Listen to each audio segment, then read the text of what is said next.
Here we are at 7:05. One big happy family. Johnny Bones is over there. Marnie Galarnar's arrived. Kicked Power Trip Bets right out of that seat.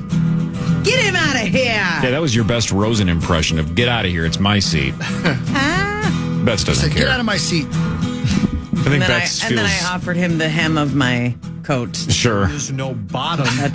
Whoa. I feel like he's pretty proud of himself, though. He initiated a handful of bets. And Show's not over. No, I know. There's no bottom. I think he's feeling pretty good.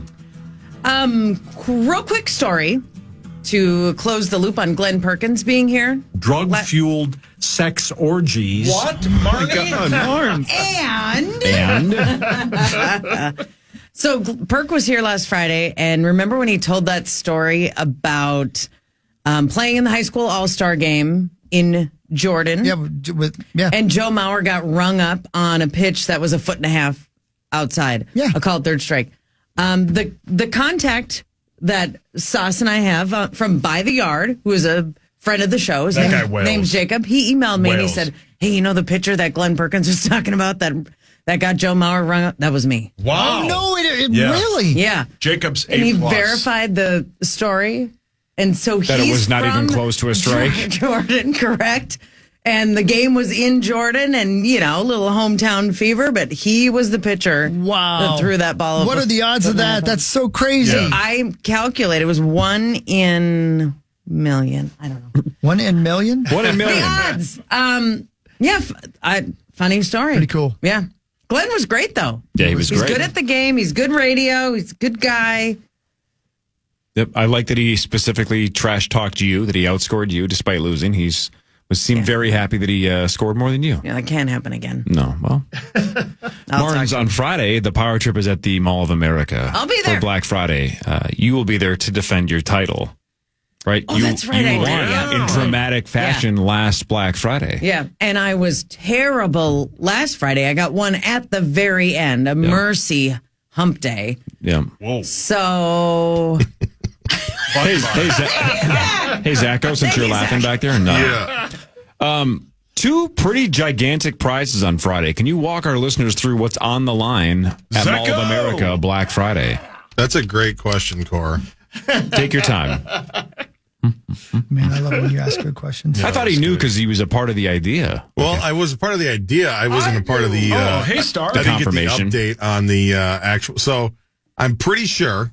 Okay, here we go. This is what the website says. We have a website? So the Ultimate Minnesota Sports Day package includes tickets to both the Minnesota Wild and Minnesota Timberwolves games on Black Friday, a hotel stay at the mall, and transport, or a ticket and trip and ticket bundle to see your favorite team on the road, all thanks to Mall of America. So we'll have a trip and ticket bundle where you can go watch your favorite team on the road. Super Bowl, homeboy. And another prize is you're going to basically go from having a normal Black Friday, or you maybe show up to a mall, watch the show, shop, and go home and maybe watch the games on TV. Or if you are the winner, you're going to get a ride from the mall to the X to watch the Wild at 1 o'clock play whoever they're going to play. Chicago and then the Minnesota Timberwolves game is at 6. You're going to get a ride from the X to the Target Center with tickets to go see them, and then a ride back to the mall where you'll have a hotel room to, sleep off that ridiculously long, awesome sports day. Your nightmare, Core, but I think a lot of people would like that. That's pretty cool. You just made that up, didn't you? Why is that your nightmare? That's a lot of sports in one day. Unless Betts gets me road again. that itch. Whoa. And I got some money. Don't sleep with got some cream for that, brother. Ask Hawk about that. Whoa. No, but that's pretty cool. That is pretty cool. So that's Friday morning. We're there 7 to 9. The 23rd anniversary of the Power Trip Morning Show is this Friday. 23. We are the 23. pregame to the pregame of the Gopher game. Yep. That is very true. And again, we are dangerously close to being too old to be in the row zone. What's the row zone again? 18 to 25. Yeah, we are close. So a couple of years from now, it's going to be over the hill for us. No. And then what? Then it's over for Well, us. I'm not counting my chickens. Then we'll start getting Botox and stuff and see if we can lure them back in. Yeah. All right, should we do the news? Marnie, you look like you need to learn She doesn't know what's something. going on in the world. Her whole life's sports, The only thing that she's got for the news is me. And I take it seriously. I take it real serious. KFAN News with Chris Hockey. I got a feel-good story for you, Marnsey. Oh, right. You ready for that? Love those. 56 years ago, this dude saw a little boy floating in the water, face down. Uh-oh. What a great story. He jumped in. He saved him. The little boy had no idea who the guy was. The guy had no idea who the little boy was. The little boy tracked him down 56 years later. I just saw these little arms and legs going. It was traumatic because I was afraid that when he stopped moving, that something terrible had happened. He let out a big blast of air. You know, it was a gift. Okay, had it not been for this guy, I'd be dead. I wouldn't be here today. It was like we had known each other without knowing each other. It was moving. Yeah, it was really quite lovely. Okay, you know how, like, if you see a car crash, even if you just drive by it, it affects you like the rest of the day. Yes. Mm-hmm. How do you save somebody's life and go 56 years with not knowing who they were? Yeah, it's a very good point. Is there any information on how the boy tracked this man down? No, but apparently it was quite a journey. Do you have any more in the story? It was in the prep I do today. not know. Okay. I'll see if I can find That's some more fascinating. information. Isn't it? It's a feel-good story, though. Because you would think even when he saves the boy, he calls the ambulance or yells down the parents, or I don't know, is it a swimming pool? Is it a lake? I don't know. Yeah. I need to know more. Okay, good. See? But I'm really glad it had a happy ending. See? When I was in the 90s, when I was at the old local swimming pool, the public pool, and I intentionally tried to drown because this lifeguard named Wendy was just like a 10 out of 10. So I tried to get mouth to mouth from her just by faking my own drowning. Yeah. Did it work? No. I mean, it worked, but she wasn't Your interested. family yelled, "No, don't save him." Yeah, pretty much. After driving near the water that winter day, Brian Lavery thought he saw a dog splashing in the waves. Then he realized, that's too cold for that. So I looked back, and I just saw these little arms and legs going. Without thinking, Brian raced into the frigid water till it reached his chest, found a small child floating face down. I was afraid when you heard the quote there. When he turned the boy over, he saw the little boy's face. He was red as a beet, and then he let out a blast of air. That was 1968. Jeez. Wow. And again, it was a lake? Yes. Yeah, exactly. Yep. It was 1968 when Brian was barely 18 years old. The boy he saved, Michael Pickup, who has trucks named after him now, had just turned 2 years old. Oh, wow. And that was the last I saw Michael, Brian says, until about 3 weeks ago. Now grown up, Michael had come across an old newspaper article about the incident with the headline, "Child is Saved from Drowning," and realized this was far more than just a story about him being an adventurous toddler. Had it not been for this guy, I would have been dead, Michael says from his office in Victoria. I wouldn't be here today. So Michael started searching for Brian online from British Columbia before finding him in Nova Scotia, then flying across the country so they could meet each other for the first time in 56 years. You know what I would have done if I was Mr. Pickup in this situation? I would have searched for where my parents were when I was 2 wandering into a lake. Yeah. Mr. Pickup. What do we know what that part of the story is? Where the hell the parents were, or why this kid was in a lake without his parents having any idea that he was face down in a lake? No, it doesn't give the dirty details on Dad and Mom in the story. But it does say that the guy who saved him has saved 2 other people from drowning in his life. And he's not a lifeguard, just randomly. Wow. This is the kid, and this is the gentleman who saved him. Wow. How about that? I don't know if that guy keeps being in the right place at the right time or the wrong place at the right time. Maybe we need to look and find out. Is he just throwing bodies into lakes? I saved this person. Why does he carry around ankle weights? Yeah. Jeez. He takes out his punch card. There's another one. Now listen, kid, you're gonna tell everybody that I saved you. We'll see a documentary about him on Netflix in about 4 years. And Sauce can't wait to watch it. Yeah, watch all 3 episodes. I will. It's pretty impressive that the guy was 18. Yeah. I mean, the man who saved the boy, because at 18, a lot of times you don't have that maturity or thought process like, or blank him. ability. Well, not really. Not really what I meant. Don't care. That kind of courage or perspective of, if you are a parent and you see a child like that, it's just an instant like, oh my God, somebody's kid. Yeah. And it hits you. differently, but that's 18-year-olds super are impressive. often oblivious. No doubt about the it. world That's a around better them. Right. way Yeah, of that's Listen, right. saying. luckily it was in the 1960s, because if it was today, you'd be on your phone, you wouldn't see the kid drowning. Or you'd film it. Oh, Yeah. great point. You're right. That's a better Let's line. make I this wish go I'd thought of viral. that. Here's a dead kid floating in a lake. Let's film it and post it on Insta. Yeah, very well said. Thank you. Authorities in Mankato want to give residents a ride home if they have too much to drink tomorrow night. They call it the Joyride program, Yeah. created through a partnership with Mankato Public Safety and the South Central Towards Zero Deaths Coalition. The program offers a $15 voucher for an Uber ride between 8 p.m. and 2 a.m. tomorrow night. We could have played Roxette's Joyride sauce. Come on, John, the Joyride. Yeah, she gets it. I don't know if I know that. Marnie does. Roxette Wales. One of the biggest drinking days of the year, right? They call it Drinksgiving. Yeah, it's the day before Thanksgiving. It's right. the time that everybody goes back and drinks with their high school friends that they haven't seen in We call years. that in Minnetonka going to Maynard's. That's where they all go, though. Blackout Wednesday. Zach, aren't you doing something tomorrow? But how is that different than a normal Wednesday in Minnetonka? I mean, it's the only time of the year we don't take our boats to Maynard's, though. I'm just saying. God. I can't help where I was brought up or born. Your Or dad live. couldn't either. He tried. Oh, God, you and my dad. Just think 21 years from now, Berkeley Lambert's going to be just hammering drinks at Maynard's on a Wednesday. Is it Berkeley? No, it's. I wanted it to be Berkeley, but my wife, who is very smart, was like, Very smart. Absolutely not. We are not having a Berkeley Lambert that goes to Edina. Is it Maynard? That's not bad. also, Oh my God, that's it's pretty good. You do love Tool. I like it. Berkeley. Wait, who are you talking to? Half the room. Yeah.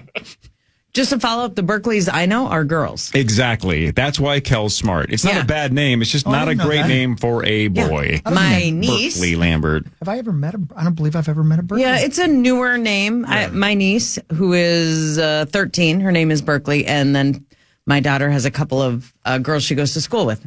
Berkeley. Yep. For the No, record, I've never heard it for a adorable boy. girl name. But a boy from Edina named Berkeley Lambert is the most country club name I have ever heard in my life. Yeah. He Yeah. definitely wears plaid shorts. Yes. And My a polo wife, buttoned all the way up. Oh, yeah. Kel I- protected him, which Yeah. is her motherly instincts are kicking in. we've all gotten that look from our lovers where they're like, are you're kidding? You're being serious. You can cuss? Yeah, right. Well, yeah. If you guys lived in Hibbing and his name was Berkeley Lambert, everybody in Hibbing would assume you moved from Minnetonka or Edina. yeah. Oh, how long you been in Hibbing? Our whole life? No way. No way. There's no way you named it came up with Berkeley Berkeley? Lambert. You must be from Edina. Yeah, that was quickly scratched off. Yep, she's smart. Yeah. You married a smart one. I Okay, did. here we go. Here's one that's kind of fun for you. You ready for this, though, Saucy Saucerson? Yes, sir. Oh, you got them. Thank you. The word of the year from dictionary.com. I'd like you to tell me what it means. And I think you know to be on the record here about this. And for the record, I think we said this last week while you were gone, but I don't think. crap. But we didn't say the definition of it. Okay. But we did say what the word was. Right. The word is demure. Oh, that is not the word that we said last year This or is from last week. dictionary.com. This might be a different one. Because last week it was manifest, right? Somebody said manifest was the Cambridge, word. I think, Okay, that so did a it. different dictionary. Yeah. So demure. Sauce, take a shot at it. Isn't that like how fancy you look? Like how well put together you are? I'll allow Pretty it. close. Yeah. I thought it was Sort of just like quiet. shy. I'm quietly sorry. I didn't know I was doing No, I mean, radio you- with a bunch of I English thought it was teachers. modest and shy. Yeah, Yeah, I was that's- like modestly, thought- Yeah, it is. Oh, I- modestly excellent. Is that right? Okay, bonus. Like You know reserved, everything. modest. Yeah. Modest. Yeah. Yeah. Can I get the language of origin, please? Can you use that in a sentence, Portuguese. please? All right. You did it. I was kind of close. No. Nah, I wasn't. But you guys are kind. No. I would have gut laughed if you just said it was Spanish for the Muir. Oh, see, I'm not quick like that. And finally, in the news today, gunshot detection technology is coming to downtown Reno. The Flock Safety Gunshot Detection and Surveillance Systems are expected to cost about $450,000. It will be paid for blah, blah, blah. The technology, which is new, is able to differentiate between gunshots and fireworks. Once a gunshot is detected, dispatchers can send officers to that area in about a minute. The system also narrows down. Am I back in Chicago? The system also narrows down where a gunshot was fired within 90 feet.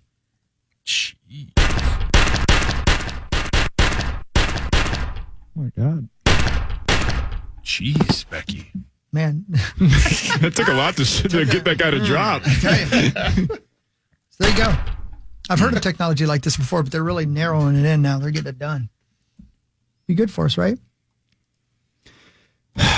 Sauce, you watch a lot of murder docs. Again, Murder docs, serial CBS. killers must be so depressed. It's got to be so much more difficult now. I mean, as I always say, Ted Bundy went basically up and down 90 and 94 and murdered everybody in sight, and they didn't really communicate with each other. How about Jax Teller's going to play Ed Gein? How perfect is that? Is that the guy from... Have you guys seen the pictures? The guy from Sons of Anarchy? Yeah. I heard there's a trailer. I haven't seen it yet. I haven't seen the trailer. I've seen the pictures. Yeah. He looks just like him. Jax Teller from Sons of Anarchy, the main character. Charlie Hunnam or Charlie Hunnam, we Hunnam, talked about that, and I don't know how to pronounce his name. One of the two. He's playing Ed Gein. That'll be terrifying. It's going to be Disgusting. great. I cannot wait. John Bonus, you ever had a lampshade made out of human skin? No. Okay. Just checking. As far as you know. It doesn't fit the Christmas decor. Probably. Hey, No, Bonus, probably when's not. your next podcast? I don't know. Oh, today, actually. Yeah, we're going to be recording with Betsy Helfand today. Special guest Betsy Helfand. Where can we find that? Where can we find that? Yeah, Gleeman and the Geek, patreon.com/Gleeman. Oh, must be nice. After I get done listening to the Bets and Quotes podcast, I'll listen to that. That's a good idea. How have you not bought that podcast, Bonus? That's too much. It's expensive. They're rolling big. Yeah. He's still over there laughing. I can't afford that. Sauce, how much would I have to pay for you to eat human flesh? Jesus. Yikes. Did Ed Gein eat human flesh, or was I that don't just know. Dahmer? I don't think he did. He did a lot of dug things. bodies up Yeah. and made... Like lampshades out of their when skin. I think when they Made sweet found love to them. him, he had 2 human skulls as bedposts. That's kind of cool. Oh, my But I mean, did he dabble in the culinary arts? I don't think so. I think he just skinned All right, them so he alive wasn't a and- total psycho. No, he's not weird. No. And Sauce, repeat joke from last week. What state is Jeff Dahmer from? Wisconsin. What state is Ed Gein from? Wisconsin. John Bonus, thanks for your time. Thank you very Appreciate it. much for being on. No, you were on with For me, us. me on. Well, I for should say. for being on. Yeah. Twinsdaily.com. I like it better when you're on than when you're off. How about Yeah. that? Whoa. All right. Drug-fueled sex orgy. Sauce will walk us through sports when we get back. More with Marnie Gellner.com. Tom in about 20 minutes. Jonathan Grenard a little over an hour from now. This is the Power Trip Morning Show on the Fan. The Fan.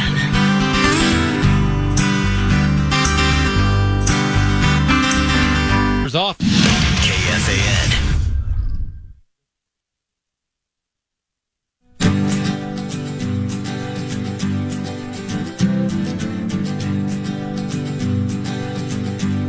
Hey. Marnie Gellner is in town. And she likes Thanksgiving. It's her favorite holiday because she likes to stuff her face Oh, my God. with food sometimes, too. Oh, my. Oh, Marnie likes the serotonin because it makes her high. She likes dope for the same reason. She's a dope smoking fool. Dope smoking fool. A dope smoking fool. Marnie Gellner. Put down the doobie and do some radio today. Great ending. Have you been reading my journal? Yeah. Serotonin. Is that the right thing? Nope. What is it called? Tryptophan? Tryptophan. Yeah, it's right. But does tryptophan have serotonin in it? Who knows? Yeah, who knows? Sauce, text your drug guy and ask. I don't think he's up. Yowza. We're not even doing turkey Oh. for Thanksgiving. I know. What are you doing, It's ham? controversial. You doing ham? No. You doing steak. just steak? What are you, Yes. not American? Turns out we're total Americans, and it's just the 4 of us for Thanksgiving this year for the first time ever. And so we, as a family of 4, decided we're doing all the Thanksgiving sides. Like we picked our top 5, whatever, all the traditional Thanksgiving sides, but nobody wanted turkey. And Matt and I don't know how to make turkey. We've never made a turkey. What? So that we vote. Well, what should we have? What do we want to do? A ham nut? They were like steak. All 4 of us. So there you go. Thanksgiving sides and steak is the main. But who meat. makes the actual steak then? You or Millhouse? It's Matt actually, and Whatever it is. I know what his name and is. he'll do that. that part of it. He will. I have made a steak, but he's a better cook. Let's see, if I was going to choose my dish, I probably would choose scatty and meatballs. God, then you'd have the horrible farts, though. Why are you like that? Yeah, why are you like that? Why are you like that? Why do you make everything the way about that you are? jokes and farts? We class it up. We're talking about Thanksgiving. It's an thankful American stuff. tradition. Yeah. Families, Yeah. traditions. Yeah. America. I'd make birds. sketty and meatballs. coming together. Yep. Okay. And then we're going watch to play a murder pornography. mystery game, just like good families do, speaking of serial killers. Yep. Yeah. Steak and pornography. Oh, your mic's on. Classic combination. It's the name of your first album, isn't it, Maury? Barnes. Let's be honest. Do you like the turkey? Yes. I like turkey a lot. Yeah. A very Okay. A I like it a juicy lot. one? Yeah. I like a dry one. somebody yeah. who can. Yeah. There's range. Yeah. I do. You like the juice? Yes, sir. I get you more juice. Oh, thanks, It's man. a skill to be able to cook a very good That is, I totally agree. Thanksgiving turkey. That's totally why my mom agree. does it. So you do not have that skill? No, I do not. What is your job on Thanksgiving? Macaroni and cheese. Ooh, I might need a Eat recipe. Oh, I eat it. Is yeah. it Kraft? No. Okay. It's all. I just Google macaroni and cheese and make it. But it's going to be good. It's going to have like all different kinds of cheese in it. Little Generally a crust great on top. It'll be great. option. What's Yeah. the crust made out of? Is it your chapped lips? My lips. Oh my god! Just kissing the mac and cheese? My lips are. It looks like I have lipstick on. It looked like you It were does. blowing up balloons for 3 days. For 2 days, Marnes, I don't know if you heard the show yesterday. He claims that because he doesn't have a mustache, that his lips are chapped. It looked like he was blowing up the Macy's Day floats. Do you know, it has been bugging me since I saw you last week, Sauce, who you look like. Because you look different Don't do it. with your beard totally shaved to the skin, which is what you had last week. Mind you, very handsome. Oh, God. Okay, she's you don't have to qualifying preface it with that. it. Yeah, she just does. say who She he does. looks like. She's too nice. Wreck-It Ralph. Yeah. No, I've that's got that. Yeah. That's a good one. Yeah, but it's a good but I actually was Googling it during a commercial break. Look, it's still up on my computer. yeah. Because I saw you and I'm like, gosh, who is it? It's very And close, but I think Tommy Olsen nailed it. Yeah. He looks like human Shrek. When Shrek turns into a human, Yeah, he's handsome. It could not look more like Sauce. Let me Google human Shrek. Tommy tried to say it wasn't a rip. Is that not exactly Sauce without a beard? Yeah. Yeah. So, Tommy. but okay, so is human Shrek though the best looking ogre or an ugly human or neither? I think He's a not good an looking ugly man. human. No. Paul, your hands up. Human Shrek would Tommy. Oh, sure. So you. He's about to. You know what? Oh, Actually, you know what? Drop Yeah. the human part. Look at me again. Sauce, look at me again. Hi. You know what he looks like? Oh. 5 pounds of crap in a 2-pound bag. Star used to say that to me all the time. no, I love used to call me 10 pounds of crap in a 5-pound. Marnie, when you watch Wreck-It You lost Ralph, weight. what scene does Wreck-It Ralph go to Sephora and put on lipstick? I know. I look like I have lipstick What on. are you allergic to? That's what I wonder. Yeah, no kidding. Because it does look like you're having an allergic reaction to life. My lips got chapped because my mustache is gone. That's what I'm saying. Yep, that is what you're going with. Well, it does provide a little protection. Yeah. Maybe top But- lip. I still don't understand why the bottom lip would be chapped. And you don't or work not outside. be protected. I don't do anything So- else. No. I did take my garbage to the curb last night. Yep, that'll get it. That'll get them chapped real quick. Did you bundle up? No, I wore sandals. I don't like wearing shoes, so it was really cold. You know the ultimate Then I win. almost rolled my ankle. Oh, my God. I was putting something on the stoop that my wife bought that is very nice. It's like a holiday tree. And I am familiar. and I put it in this thing. But yesterday, I went to buy it, and the guy looked at me and goes, "You know, you can get a lot more for your money at Costco." And I looked at him and I go, "I don't have a membership at Costco." Wow, that was an unbelievable story. Great story. Compelling and rich. And then I bought it. Walked out. Wow. Oh, I'm sorry, Captain Story. Tell us more, Ernest Hemingway. You know, Whew, that was a ride. If I were you and I had lips that were chapped so bad I looked like I needed skin grafts, Yeah. you know why I'd tell people I had it. What would you say? I can't say it, but if you should just say this, Corey. Yeah, the fact that you don't even know what he's thinking verifies my sources. No, I know what he's thinking. Well, I just it sounds want him like to you say don't. it. Okay. .com Tom is next. We got a break in Are we early. sure? Yeah, no, for sure. I got him all set up. I wonder if he has a Costco membership. Let's ask him. Chapped lips. Tom Pelissero of the NFL Network after this on The Fan.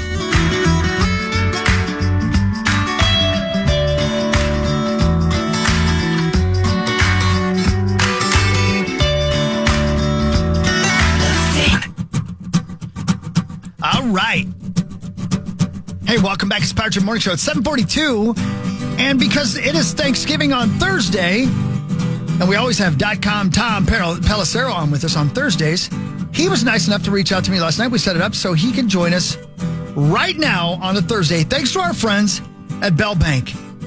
And as always, we love you, Bell Bank, and we'll give you more information about our charity that gets the $1,000 this week momentarily. But I don't want to waste another moment when we can be talking to .com Tom Pelissero about all the things going on in the NFL. Tom, thanks for making it work for us this week. How are you, my friend? Of course. I'm happy to be here. Do we need to get Max to take the reverb out of my ear? Or Is that happening again? I got it. All right, there you go. Cool. Yeah, I got it for you, Max. He nailed it last week. I'm just saying. Way to go, Max. Switch seats there. Yeah. Tom, the Minnesota Vikings are 9-2, and if you watch national sports talk television shows or listen to sports talk radio, I don't think anybody thinks this team is legit, right? When they're talking about the Bills and the Eagles and the Lions, nobody is giving the Vikings any credit. I kind of feel like they're falling in that Steelers category as well. But what is it going to take? Is it just because of Sam Darnold that they just don't believe that he can get this team to the finish line, or what's the thing holding the Vikings back from a public perspective? I think that there's a lot of factors involved in that. I do think that one of them is the fact that the Vikings right now could go, 11-6, 12-5, and finish in third place in the division. That's definitely part of it when you're not sitting atop the standings. There's always a perception element of it.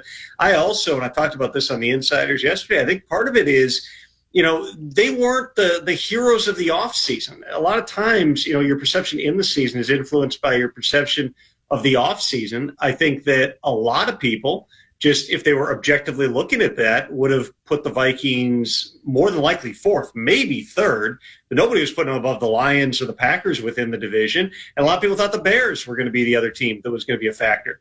And so, you go back to the free agency period, Kirk Cousins, they were in it, but the Falcons just stepped up with a much larger offer and a bigger guarantee than they were willing to do. So they lose Kirk Cousins, who'd been a top 10 quarterback. You lose Danielle Hunter, who was probably never coming back, and he gets big money from the Texans. And they signed Sam Darnold, Aaron Jones, Jonathan Grenard, Blake Cashman, Andrew Van Ginkel. And this is not like, Aaron Jones is a household name. Obviously, people know who Sam Darnold is, but for a lot of his career, it was a punchline. All five of those guys have played really good football. I mean, Van Ginkel seems to have a pick six every week. Grenard has been one of the breakout stars of this entire season. Aaron Jones, after getting cut by the Packers, seems to have found the fountain of youth. And then Sam Darnold's playing the best football of his career. I think that, that stuff, the Vikings were totally comfortable with that, by the way. They were totally good with nobody talking about them, nobody thinking that they were any good. But all of a sudden, you look at it right now, and I can make a fair argument that three of the top four teams in the NFC are in the North Division. The Vikings are one of those, and they got to take care of business in games like on Sunday against the Cardinals. Hey, Tom, what's the latest on the Daniel Jones front? There's a bunch of teams that are interested in Daniel Jones. I would anticipate he makes a decision today on where he's going to go.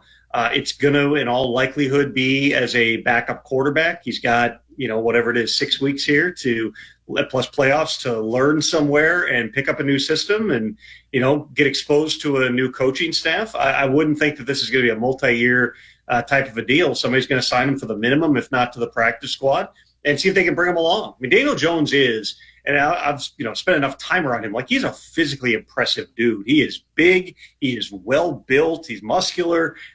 He's got the arm. He's got the athletic ability. It's just been, the inconsistency of play and the big mistakes within games, poor red zone and things like that have really plagued him during his time with the Giants. So somebody's going to look at that in much the same mold of, Sam Darnold, where it's like the physical traits are there. Why hasn't it all come together for Daniel Jones? Is he a starter again somewhere in the league? He probably gets that opportunity eventually. Right now, he's going to be a backup someplace, and whether it's the Vikings or it's the Ravens or it's another team that maybe we haven't really talked as much about, I think he's going to have a home as soon as today, and we'll see whether or not a scenario evolves where he's all of a sudden out there on the field.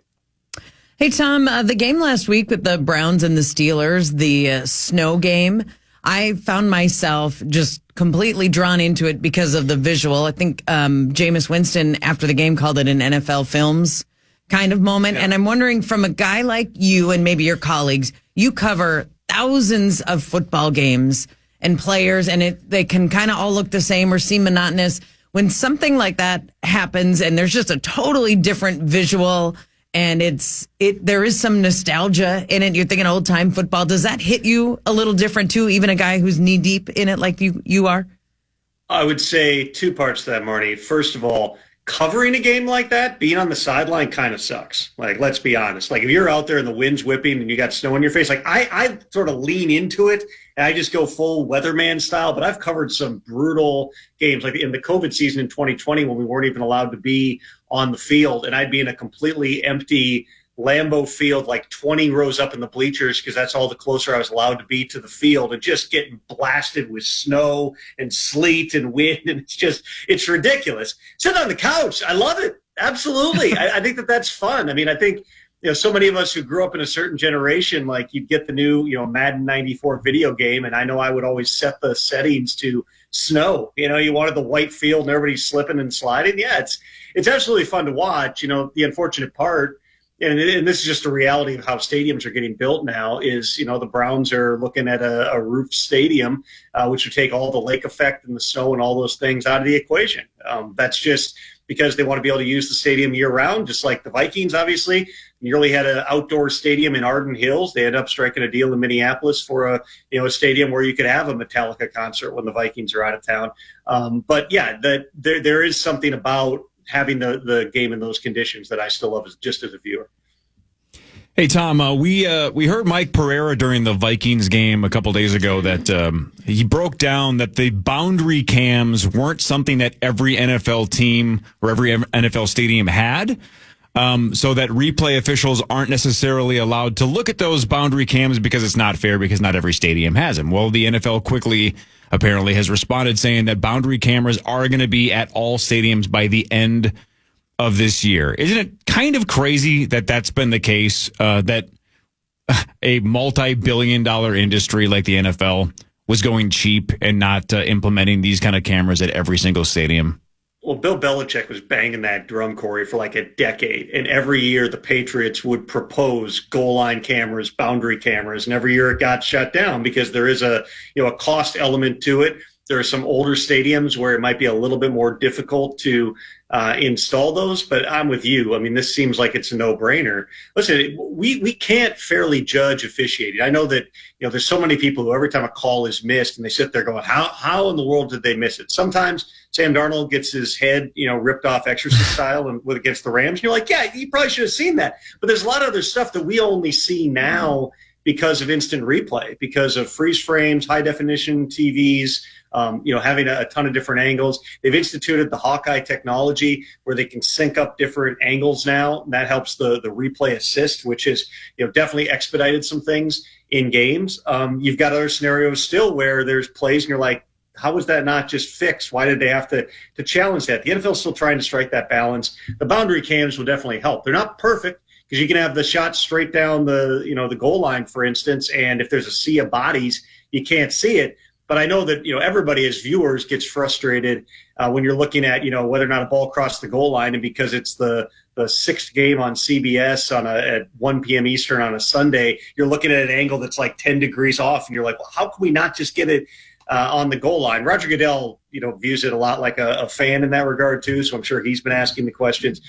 It's good for the league to have that in place along with all the other technology. I mean, they're going to have, the chips used to measure electronic first downs instead of using the chain gang sooner than later. All this stuff is evolving pretty rapidly. The NFL never jumps in 2 feet first. So I imagine that there's going to be some experimentation with even things like boundary cams, but sooner than later, all this technology is going to be in place. That is Tom Pelissero of the NFL Network. And Rubes, this season, he's brought to you by Bell Bank, and they're giving you one KFAN listener each week $1,000 to pay it forward to a charity of your choice. All you got to do is go to KFAN.com and nominate a charity of your choice for your chance to be selected each week. And then tune in on the Power Trip Morning Show each Thursday, but today on Tuesday to find out if you're selected as the winner. It's KFAN.com. And of course, all you got to do is type in the keyword Bell and it'll take you right to it. This week's charity was submitted by Steve Lund, L-U-N-D. Thank you, Steve. Children's Cancer Research Fund. Support the research of bright scientists across the country whose ideas can make the greatest impact for children fighting cancer. Also fund resources and programs that help kids and families as they navigate the difficult experience of cancer treatment and survivorship. Great work. Steve Lund and childrenscancer.org. Thank you so much, Steve, and thank you, childrenscancer.org. And thank you, Bell Bank, for not only that, but for bringing us Tom Pelissero. Tom, it seems to me that no matter what the circumstances, the Lions look at the circumstance and say, okay, well, I guess we're going to do this and we'll beat you this way. They seem to be head and shoulders better than everybody else in the league. Are the Chiefs playing coy with us? Are they as good as the Lions, or are the Lions that much better in your opinion? The Chiefs have had a lot of moving parts, Hawk. I think that, all the injuries they've had at wide receiver, not having Isaiah Pacheco, Travis Kelce is getting older, at this stage. They've had a revolving door at left tackle. Defensively, they've not been quite the same dominant unit that they have been in the past. Obviously, L'Jarius Sneed not being there anymore is a factor in that. They were in on corners at the trade deadline, weren't able to pull off a trade for Marshawn Lattimore. Yeah, I mean, they've got a lot of issues, but it's still the Chiefs. We were sitting here mid-December last year, and it was like, what's wrong with the Chiefs? They're just, the offense was not rolling that entire season to that point. And then what happens? Down the stretch, Patrick Mahomes, being the greatest player I've probably ever seen in my lifetime, covers up a lot. And in the biggest moments, he's able to deliver. Travis Kelce was able to find it down the stretch for a month. And they made another remarkable run to win a Super Bowl. But I think that just, objectively speaking, when you look at what the Lions have looked like, and even what the Packers have looked like, what the Eagles look like right now, the Vikings, I think all those teams right now, you'd say, stack up favorably against the Chiefs, and the Chiefs have a gauntlet in the AFC. Once again, I mean, they've ruled that conference since Patrick Mahomes came in. I mean, it's remarkable when you're talking about going to an AFC championship game or the Super Bowl literally every year. It's like eventually somebody's got to take them down, because we haven't seen many dynasties. We've never seen a three-peat. We haven't seen many dynasties that have been this long living, but you're going to have to get by the Bills and the Ravens on that side of things just to be able to advance deep in the playoffs. Just strictly speaking, though, on the NFC, I was at that game where the Lions dropped 52 points or whatever it was on the Jaguars. And granted, that's a Jacksonville team starting Mac Jones, and they've got, the defense was really worn out. They hadn't had their bye yet, all that stuff. But I'm telling you, I mean, Ben Johnson's as smart with offense as anybody in the NFL. If I'm a Vikings fan, I want Ben Johnson to take a head coaching job so badly and hope it's not the Bears, that you get him out of the division, because the stuff they come up with on a weekly basis is unbelievable. And they got such buy-in top to bottom, the way that Brad Holmes and company have drafted, all to fit the mold of what Dan Campbell wanted that team to be. When you go back, I want to say the Lions were 4-19-1 at one point under Dan Campbell. Like in their first year and a half, they won 3 or 4 games. And a lot of coaches would have been fired at that point, much less a guy who, people still wanted to make the biting kneecaps joke for so long. Like, oh, what's this guy going to be able to do? But the Lions had the vision, and I give a lot of credit to Sheila Hemp-Ford, who's the owner, and Rod Wood, the team president, and all those people for seeing, like, no, we believe there's a reason we did this. We had to go down. We had to bottom out before we came up. They look like the best team in football right now, and they're going to be a really tough out, just like they were last year. Hey, Tom, do you think Dion is a coach in the NFL next season? I don't think so, Sauce, but I wouldn't rule anything out, because I don't think that there's a lot of clarity in terms of who the head coaching candidates are going to be this year. Like if you're stacking it up for the people most likely to take head coaching jobs, Ben Johnson of the young first-timers definitely is on that list. You got Belichick and Vrabel are the big chess pieces in this entire thing, and a lot's going to be dictated by where they land. You got some other intriguing people in terms of, the former head coaches like Mike McCarthy's contract's up in Dallas. If he wants to keep going, which I believe he does, and if the Cowboys, if it doesn't work out there one way or another, then I would anticipate he's right back in the mix. You got some other young guys, including the offensive coordinator, former Vikings coach Drew Petzing, who's now the Cardinals OC. We'll see his offense on Sunday, who potentially could be in the mix. Jesse Minter, the Chargers defensive coordinator, Anthony Weaver, the Dolphins defensive coordinator. But none of those guys are Deion Sanders. And there is something to be said for, just kind of the juice that Deion's brought, the attention that he's brought.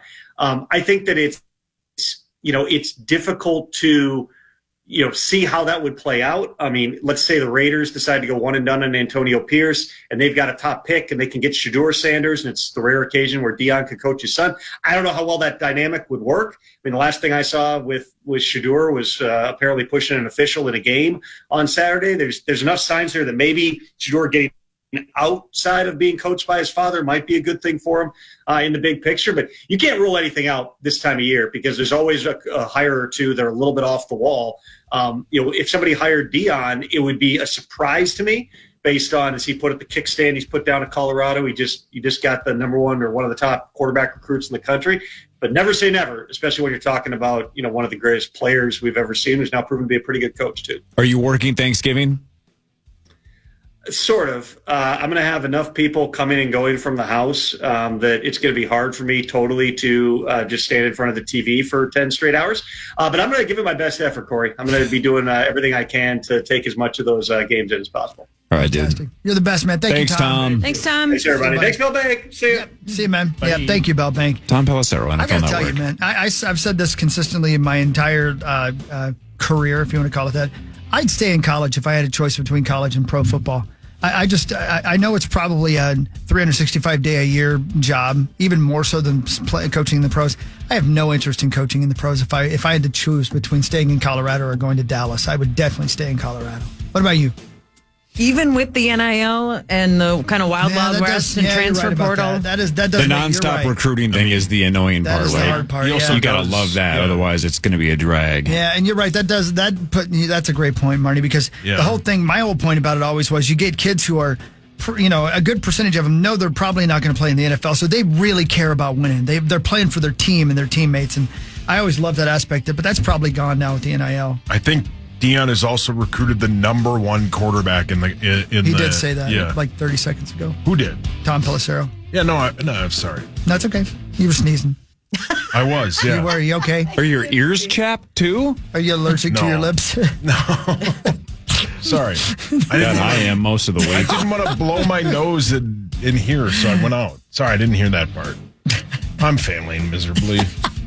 Kiss hot dogs, all of you. No, I don't want my lips to look like Wait a yours. minute. Wasn't Sauce sitting right there when he just said it? I thought he was, but I don't want to be mean. Weren't you the one that asked if Deion's going to the pros? And he said, yeah, he just got I did, yeah. That was your question. Sorry. No, it's okay. I was just reiterating. You know what?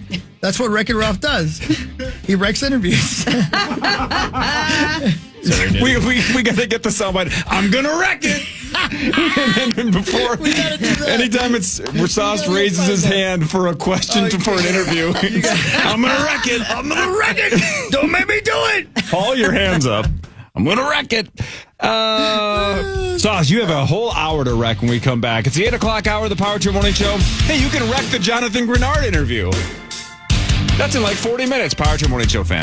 The Fan.